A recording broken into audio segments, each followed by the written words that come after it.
విమోచింపబడాలి. అమ్మా, యేసుక్రీస్తు ప్రభువు చనిపోయాడు నీకోసం. ఒక వ్యక్తి నీకోసం చనిపోతుంటే నువ్వు పడాల్సిన బాధలన్నీ ఆయన అనుభవించి ఆయన కల్వరి శిలువలో వేలాడుతుంటే, ఏమయ్యా అలా రోడ్డు పైన వెళుతుంటేనే యాక్సిడెంట్ అయ్యి ఒక పిల్లాడు ఎవరో అలా గిలగిల కొట్టుకుంటున్నాడు అనుకోండి, బాగైందని వెళ్ళిపోతామా? నవ్వుతూ వెళ్ళిపోతామా? నీకోసం పరిశుద్ధుడు చనిపోయాడయ్యా, నీకు ఎలానో వస్తుంది. వాత వేయబడిన మనస్సాక్షి గలవారు అంటాడు బైబుల్లో. ఎంత చెప్పినా అర్థం కాదు.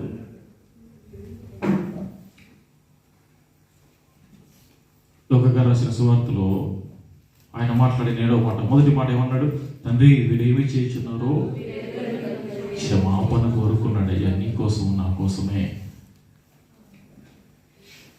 అయ్యా ఎవరిని క్షమించువా? తెలియకుండా ఆరాధన చేస్తున్నారా? క్షమించు. తెలియకుండా పాటలు పాడుతున్నారా? క్షమించు. తెలియకుండా వాక్యాన్ని బోధిస్తున్నారా? క్షమించయ్యా. ఆయన క్షమాపణ అడిగాడు కనుకనే నేను ఈ రాత్రి బ్రతికి బట్ట కట్టగలిగావయ్యా. ఆయనే కనుక క్షమాపణ లేకపోతే నాకు ప్రత్యక్షంగా చూసి వస్తున్నాం. మనం సొదొమ గొమొర్రాల పట్టణాల పరిస్థితి 4000 సంవత్సరాలైంది, గడ్డి మొలవట్లేదు అక్కడ. దేవుని కోపం అంత భయంకరమైంది.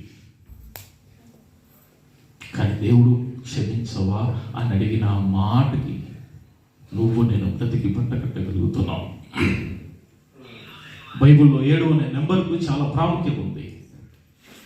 7 రోజులు, 6 రోజుల దేవుని సృష్టి, 7వ రోజున దేవుడు విశ్రాంతి తీసుకున్నాడు.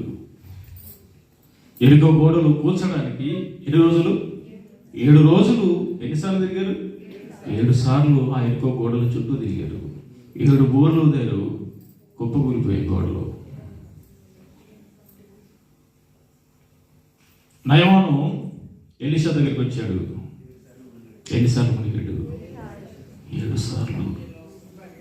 7 ఆత్మలు, 7 బోరలు, 7 సంఘాలు, 7 సువర్ణ దీప సంఘాలు, 7 సంఘాలు, అమ్మా 7 ముద్రలు, 7 తీర్పులు.